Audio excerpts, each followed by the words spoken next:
अहमदाबाद के विमान हादसे में 53 साल की सरलाबेन और उनकी जो पोती है 2 साल की आध्या, वो भी इस विमान हादसे में मारे गए। मैं इस वक्त सरलाबेन के घर पर हूँ। मातम पसरा हुआ है।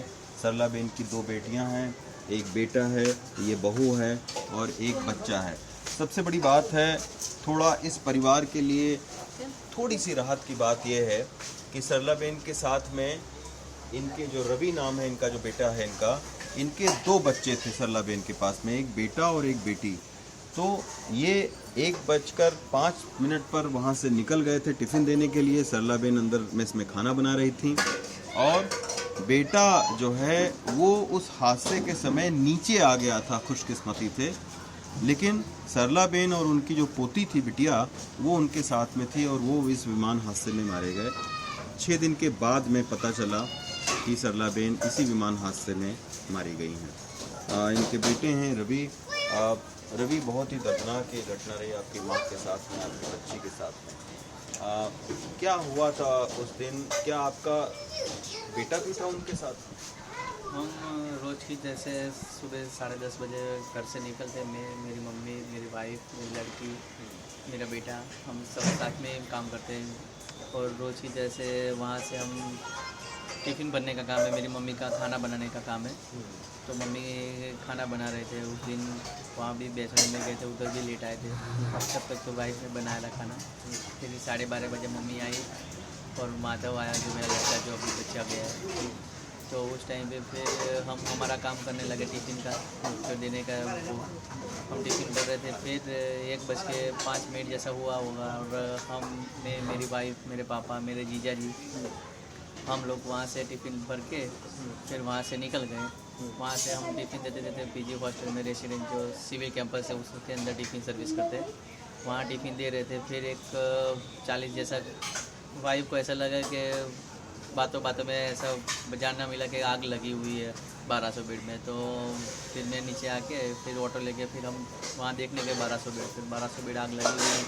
फिर उससे आगे गए जहाँ आग लगी हुई थी, तो वहाँ पहुँचे। वहाँ पहुँचने के बाद हमें ऐसा नहीं लगा कि विमान क्रैश हुआ है, मैं सोचा कोई ब्लास्ट व्लास्ट हुआ होगा।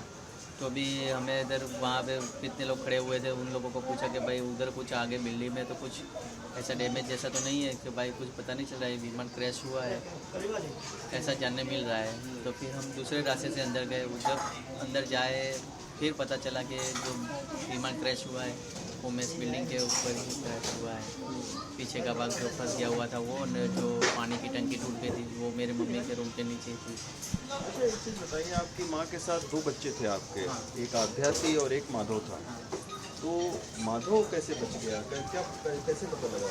वो वहाँ जो मासी अभी जो मौजूद थी वो लोग बात कर रहे थे कि माधव वहाँ से बाहर खेलते खेलते अंदर आया खाना खाने। तो जो छोटी को खाना कुछ खिला रहे थे, ऐसा कुछ बात कर रहे थे। तो माधव वो आत्या को परेशान कर रहा था, तो मम्मी ने उसको डांटा कि उसको रहने दे, परेशान मत कर।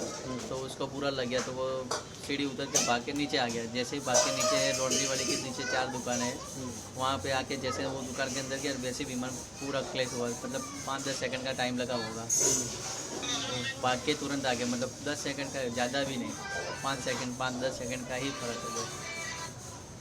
तो देखिए, इस विमान हादसे में विश्वास तो खैर विमान के अंदर बैठे थे, ऐसे बहुत सारे लोग हैं जो अपनी खुशकिस्मती की वजह से बच गए। अब इनका जो बेटा है माधव, वो भी 5-10 सेकंड पहले वो शरारत कर रहा था, तो उसको सरलाबेन ने डांटा होगा, तो वो नीचे आ गया। नीचे आने से उसकी जीवन की रक्षा हो गई। और ये लोग 2nd फ्लोर पर थे, सरलाबेन और फर्स्ट फ्लोर। मतलब मम्मी नीचे ग्राउंड फ्लोर है, हाँ। वहाँ जो 10-12 लोग खाना बनाते हैं। और फर्स्ट फ्लोर पे 16 मासियाँ हैं, जो मम्मी वहाँ लास्ट वाले रूम पे थी। हाँ, जो हमारे मेस में जो बच्चे, जो विजय मेडिकल के जो स्टूडेंट है, वो उनकी जो पहचान हो गई है, जो जयप्रकाश है, आर्यन है, वो मम्मी के साथ ही खाना खाते थे। मतलब हमारी मेस में ही खाना खाते थे वैसे। अच्छा, हाँ, आपकी मदर का ही बना हुआ हाथ से बना हुआ हाँ, खाना? मम्मी का हाथ का ही खाना है खाया वो। आर्यन ने, आर्य और जयप्रकाश, जो डेथ हो गई थी। हाँ, जिनकी डेथ हो गई, उन लोगों को मम्मी ने ही खाना खिलाया है उन लोगों को, क्योंकि हमारी मेस में ही खाना खाते थे वो लोग। हाँ, वो लोग भी वैसे बता रहे थे जूनियर के, वो थाली रखने ऐसा कुछ गए और जल के बाहर निकले हैं वैसे।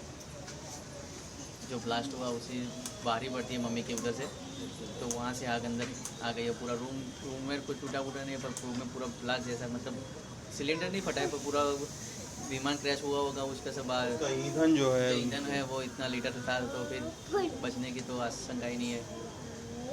अच्छा, आपकी माँ का कब आपके पास फ़ोन आया कि वो इस तरीके से हादसा हुआ? सुबह ही फ़ोन आया था। हम्म, मेरी मम्मी ने फ़ोन किया था सुबह में मेरी नानी से बात करने के लिए, हम्म, तो फ़ोन किया। बस तभी नानी को फ़ोन दिया मेरी मम्मी को, उन्होंने बात की मम्मी से। अच्छा, और कब आपको पता चला डीएनए का, कब फ़ोन आया? अब तब तक आप लोग खोजते रहे माँ को? हम लोग सब जगह पे ढूंढते रहे कि मेरी मम्मी कहाँ मिलेगी, कहाँ है, पर कहीं पता नहीं चला। फिर 7 दिन के बाद हमें पता चला, फ़ोन आया वहाँ सिविल से कि डीएनए टेस्ट आपको, मेरी मम्मी को मेरा डीएनए टेस्ट मैच हुआ और मेरी भतीजी को मेरा भाई का डीएनए टेस्ट मैच हुआ। हम्म, फिर हम लोग सिविल में गए तो अच्छा,